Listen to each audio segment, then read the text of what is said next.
Hello and welcome. This is Cricbuzz Chatter once again at the end of day 4, brought to you in association with Cricbuzz 11, the fantasy gaming app from the house of Cricbuzz. I thought this would be the last day. But then this game has an ebb and a flow all its own because I thought the first half of the day belonged to India and then that partnership. Then it seemed suddenly, if you look at that card, it seemed as if they were coasting home. We were all actually DK sitting here trying to see who's going to do the post game show, how long will it be. We were saying 40 minutes after tea. Next thing you know is Prasidh Krishna is bowling like the wind. The best he's bowled in this series. Siraj is going to be bowling for the next 14 days, I'm told. He has a contract with the pavilion and next 14 days he'll be bowling. What did you think overall of the play? Did India miss something there? Have they made a great comeback? This test series is a gift that just keeps giving. I feel Yeah. it's gone again into day 5. Every test has gone into day 5, almost last session, most of the game. And yet No, another game this that's is not not gone to going. last session. Unless. They're saying there's a bit of rain and anyway, we'll come to that. But the fact is that it is terrific effort by India, especially. I think top and tail of the day they did nicely. First test session in before lunch they bowled beautifully, and again after tea I don't know what happened. They just came out there and showed why they want to compete and how they've been competing in this series so far. The good thing with chasing 374 is until you come to 2025, you still have a chance because if people would have lost wickets in the run chase. I thought Prasidh bowled beautifully to the ducket. That first one that got the outside edge. Poor Pope. It was inevitable. Siraj's wobble seam. Siraj is a wobbler. He gets lovely ball actually, Are. but he's got not one too many times falling over and just playing that flick shot. So that's something that he needs to work on because when he goes down under at the end of the year, I'm sure they'll be waiting for that ball consistently to bowl to him. Ben Duckett, I really wish Siraj bowls a few more of that because that is a well orchestrated dismissal. Got 3 to come back foot defense, and one just going away off the front foot. Nicely done. Did you think that India's bowlers were hot and cold? I thought Siraj was hot throughout, but a couple of disappointing spells from Akashdeep, then one good spell, then a couple of disappointing ones from Prasidh Krishna, and then suddenly comes back. So, do you think there was lack of uniformity almost that didn't allow the pressure to keep being built up? For a start, I think Akashdeep could have bowled much better. I don't think he really bowled as well as his talent suggests because what he showed in Edgbaston was high quality. Yes. But then he's kind of tapered off. I don't know why because his natural length on this pitch is the most effective length. Let's move on to the other two bowlers. But he skipped straight down the leg side. Yeah, he's looking for that in swing. He bowled a lot Yeah. more down the leg. I'm not sure why he hasn't had a good couple of games. Could be fitness as well because in the last I game, greatly fear. with a bit of a groin niggle, he batted. You can see his application and the heart that he has with the bat as well. But the fact is that Siraj and Prasidh bowled their hearts out, no doubt about it. Now, a very seminal moment in this game came when Siraj dropped that catch and he had gone in. He had just walked into the ground before the start of that over. The Masoor was standing behind him. Arshdeep was just in his corner. Maybe he was chilling, wasn't expecting anything of that sort to come to him, which is a bit of a high catch. And it just hung in the air for a bit, got control, took the catch. Murray? One step later, he put his leg on the boundary line. And Good. after that, you can almost see that Indian team deflate a little. Yes. I think they felt that, oh no, because what Harry Brook did was counter attack. He played some good shots, no doubt, and he's a talented He player. played a couple of wild shots also after that. But here's an interesting thought that someone here told us. I was just wondering, with all the support staff and all around, could they have said, "Oh, piche, piche, संभल के, piche, or lob kar, washi hai." Maybe he just wasn't aware of where he was in relation to the rope. Also, what happens, Akshay, when you're running behind for a catch, the most important aspect is you need to quickly get under the ball and then have a wide base. So that keeps your head still. What Siraj was doing is had a bit of a shorter step, so he was almost moving as he took the catch, which tells you that he didn't judge the ball well enough. So the moment you get a strong position, then you have a much better base to work with, and then you're balanced as you take the catch. If you're on the move, then you don't know exactly where your feet will go, and the fact that you don't have awareness, it should have been made it harder for him.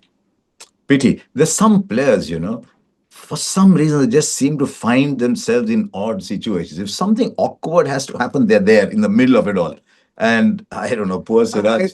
I feel bad, but I really wish people remember Siraj and this series for the large-hearted, lion-hearted effort that he's shown with the ball. What he's done today, his attitude to come day after day, and keep bowling with a smile on your face. Give everything you have.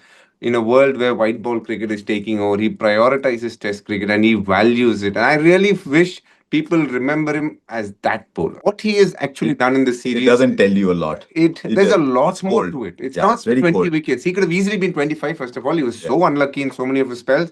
But man, what an attitude he has, Harsha. Incredible. By the way, all of England, all of the media here has all fallen in love with Mohammed Siraj. But that catch was that the game there. I If know. India don't go on to win the test match, you can say Harry Brook was batting on 19, and when he dropped that catch, and after that he just took off. It was Also, the pace at 137. which he scored, Yeah. that is what made India, really push them on the back foot. They didn't have many answers. As usual, they had a session where they just didn't have nothing going till he gifted away his wicket by playing another attacking shot. But yeah, if it does happen, you have to say that was a moment. It was indeed. And then that partnership between Harry Brook and Joe Root, it was a bit like a calm, dignified, simple person alongside this come, let's get a move on kind of guy. But in their contrasting styles, not only did they put on 195, they got them in pretty quick time. And that was a fantastic partnership. And the reason I mentioned it was a partnership between two differing personalities is that is what we do on Cricbuzz also, no? Some one of us is calm, dignified, respectable. And the other is full into. No, but they batted beautifully. I mean, once Harry Brook went past that, what I thought was slightly reckless phase, then the positions he was getting into to play the pull shots, the drive was fantastic. World number two batter, Harsha. He's got skill. In 50 innings that he's batted, he's got 10 hundreds already. So his methods are slightly aggressive, slightly unorthodox at times, but he has mastered the method. That's the fact. He's not there by chance. He knows his method. He knows his strengths. If he steps out, doesn't look to hit over mid wicket. He goes over covers. He knows the way he lines up beside the ball and he sees the gaps and he takes the odd risk by moving away and playing over gully. The over that he gave the catch, he took 18 runs or 16 runs that over. Yes. I mean, he's putting pressure on bowlers and he's making them think. So basically, when anybody comes and just hits length and there's something happening on the pitch, he doesn't care. He's like, come, I'll take you down and then we'll see what you got. So it's a good brave, challenge. yeah, it's a bold, brave new way of playing Test cricket. Both the number fives in this series have had their own imprint that they've stamped on it. But what about Joe Root? If you know Joe Root well and he ever invites you home, suppose, and he's got a backyard, you'll find there'll be, like in all English houses, there'll be a pear tree, there'll be an apple tree, maybe a cherry tree. Just try and go to the corner on the back and see if there's a run tree. And every day just plucking runs from there. The ability to, in every situation, find ways of scoring runs. Many years ago, I was having breakfast in Colombo, and Graham Gooch came along. We had worked a little bit together, so he said, "Come, I'll join you for a coffee." And I said, "At this level, what does a batting coach do?" He says, "I don't teach them batting. I just show them where they can score runs, how they can score runs." And I think if there's one thing Joe Root knows perfectly, is how to score runs. Again, he's another great example of someone who's very balanced in his mind, plays the game how it needs to be played. Yes. Very humble. And even that celebration, Akshay, for a man who's getting his 39th 100, as we play this game, there's a cause here, a day for Thoppy, Graham Yes. Thorpe. They remember Graham Thorpe here. And when he got that 100, he had his mum and dad also. He Yeah. waved to them and he, put his hands up and celebrated. But there was a small little moment there when he took out a headband, wore it, and he remembered one of the greatest players England has ever had at number Graham 4. Thorpe had found him as a 10, Correct, 12-year-old yes. kid, right? And he Yeah. still has that gratefulness. Sometimes in life, as we grow, I feel we tend to just overlook those small things. But for him to remember it, he's no more to have that respect for him and say, you still matter to me. Nice little moment. It was beautiful. One of the theories was that that little spat he had with the Siraj, no, with Prasidh, Prasidh, yeah. was also maybe because he was still a little disturbed about the whole Graham Thorpe thing, because he really looked up to him. When he became a Test cricketer, Graham Thorpe was the batting coach. So I like these little things. I'm a bit of a sucker for all these little emotional things. And finally, what is our game without emotion? True. He's got his 39th 100. He's with every day that he's playing, he's just getting How closer. far is 51? I know. 51 plus the fact that he's probably the only one who can even come close to Sachin Tendulkar, the greatest that has ever played this game. What a player. Joe Root is just easy on the eye when you watch, silken touch, elegant to watch. It's almost like you don't know what he's doing in the partnership, but he gets you runs, takes you closer to victory, and is almost there every time. Luckily for India, they got his wicket at the back end of the day, which will give them hope. It is my theory, but that is the topic of a completely different conversation, that in his last 2 or 3 years, he has distanced himself from Baseball. from the other contemporaries of his. I mean, I know Virat Kohli, great player, Kane Williamson, great player, Steve Smith, fantastic players, averaging 60 at one point. But I just think, right, in the last 2 or 3 years, he's created a bit of a gap. But that is a discussion for It's another interesting because I think after the COVID. COVID, Yeah. a lot of these from the Fab Four, the other three haven't batted as consistently as Joe Root has done. Yeah, It's a 10, fact. 10 hundreds, I think, for Williamson, 10 hundreds for Smith, and now 22 hundreds for Joe Root. Part of it could be because he plays many more matches than anyone else, but I don't think you can hold that against someone like Joe Root. So, yeah, the partnership was there, the excitement was there, and just while those two were at it, it seemed the game was no longer on the edge. Then the game came back on the edge. So much excitement. By the way, for a lot of you as well, if you're seeking excitement, just download the Cricbuzz 11 app. It costs 1 rupee, and you can have lots of games, lots of exciting games to play there. The other interesting question was 8 overs of spin. Initially, two for Jaddu, two for Washington Sundar. Was there absolutely nothing there for the spinners? Could he have used the spinners a little earlier on to try and get some control, try and bowl tight while the quicks rest, or should he have just played an extra quick? He should have played an extra quick if he wanted to. It's very easy to say. And And I in feel all that's a fairness, bit not to interrupt, unfair. but in all fairness, we said this on day one as well. We're not now being wise after the event. Yeah, there's nothing for the spinners. They absolutely have zero turn. It's coming onto the bat. They're not even able to keep anyone beyond the slip, which tells you that they don't know how to get a wicket by attacking. They're just hoping a batsman will make a mistake out of greed and play a big shot. Other than that, they have nothing that they can do with. Washington didn't even get enough drift on the ball. So it's a Exactly. pure fast bowler's pitch. You expected because the wind was quite strong. He was bowling in the direction of the drift for him. And that's what makes this tea session so fascinating because it felt like the game was done and dusted. Yes. No swing, no seam, and they were batting so comfortably. One wicket, we just thought, okay. And then I felt Bethel came, batted in a shell a little bit, and almost Joe Root losing his rhythm in that partnership, Yes. and then things just changed. But the spinners actually had nothing. It wasn't his greatest innings by Joe Root, but in spite of that, he found a way to create those runs. And that Joe Root wicket, I was an air, and I found myself getting carried away as well with the Joe Root wicket because I thought suddenly the game was now alive. But there's one other factor right towards the end, and I'm glad that DK has a strong point of view on it. I do too, and so we'll go into hotspot. They could have played today. Yeah. Look, the 1842 local time was the cutoff time. Correct. I think it stopped raining around 55, 56. So my feeling was there were 44, 45 minutes left.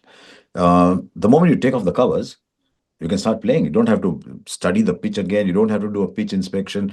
My gut feel was they could have, especially because here the radars are very good. It was the brightest part of the day. Yes. Should they have continued playing? 2, 3 things, Harsha. I think this series has been a phenomenal one. Mm. And today was packed. And when you have 22,000 people and the energy is good, and the fact that for sure, if you play for an hour, the test match is going to go either ways. Yes. And whenever there is a possibility of a result, the rule book states that you can have an half an hour extension. Yes. So yes, the cutoff time was 6:42, but I think they could have looked to say till 7:15, can we have that extension? Speak to both the teams. If one of the teams say, you know what, we're not going to play, then there's no issues there. Let's just get on with it. But if both the teams are okay with it, by all means, I think common sense should prevail and say, let's get on with it. Let's try and get a game in, because for the viewer and for all the people watching it on TV, it would have been great to have the game finished today, whichever way it went. 57 runs were needed when they came back after tea. They made 2 for 20 in 10 overs or something like that. And they were so edgy. I mean, that Overton was looking for singles where they were not there. Even Jamie Smith, who I rate very, very highly as a cricketer, he was playing and missing. It was a very frisky 15 minutes or so.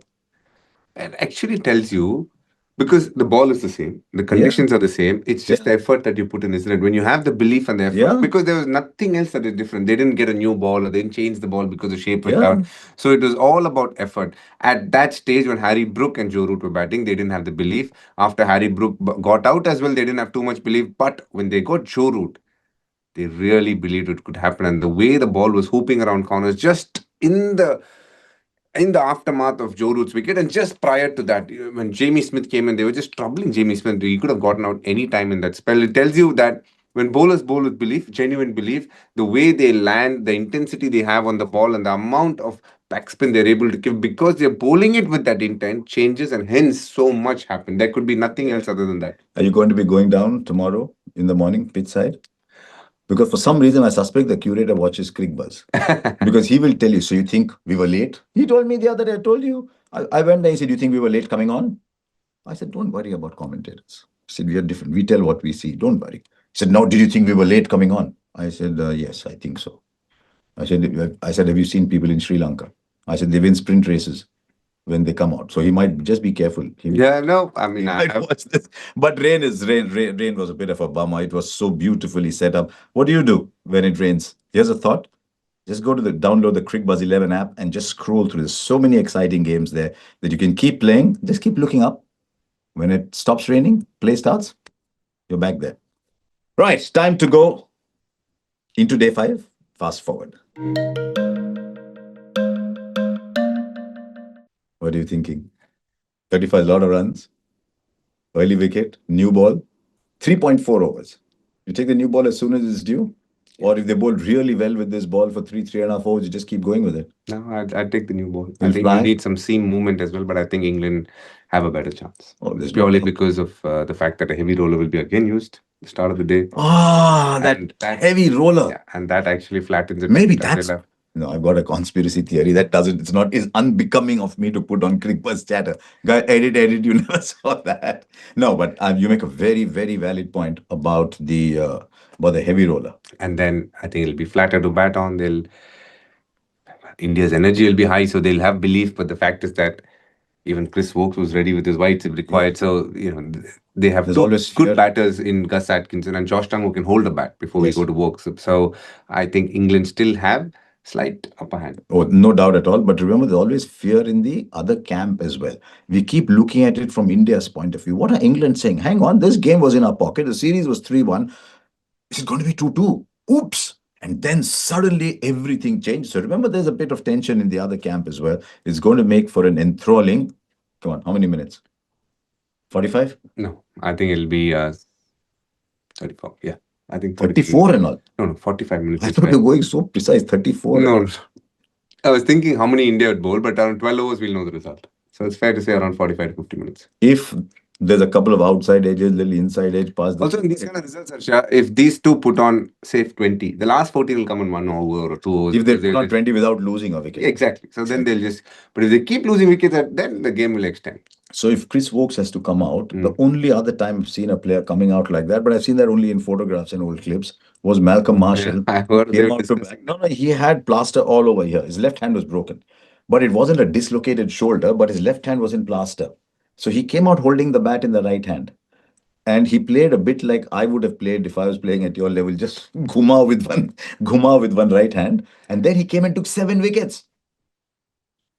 So that's what we might see from Chris Not Wokes. 7 wickets, but Chris Wokes coming with the bat. Correct. So Marshall went and took 7 wickets. Adi. Checking. No, guy's little sense of history perspective. Perspective, the history. So there you are. Thank you very much for joining us once again on Cricbuzz Chatter, brought to you, remember, in association with Cricbuzz 11, the fantasy gaming app from the house of Cricbuzz. Once again, on day 5, we'll be with you. It's been that kind of series, and I hope it has a really good finish because this has been an enthralling series. At the end of it all, I'm going to say, yeah, man, 5-day tests. Yeah, man, 5-test series. Brilliant. We test so many different things. We'll talk about that tomorrow. Cheers.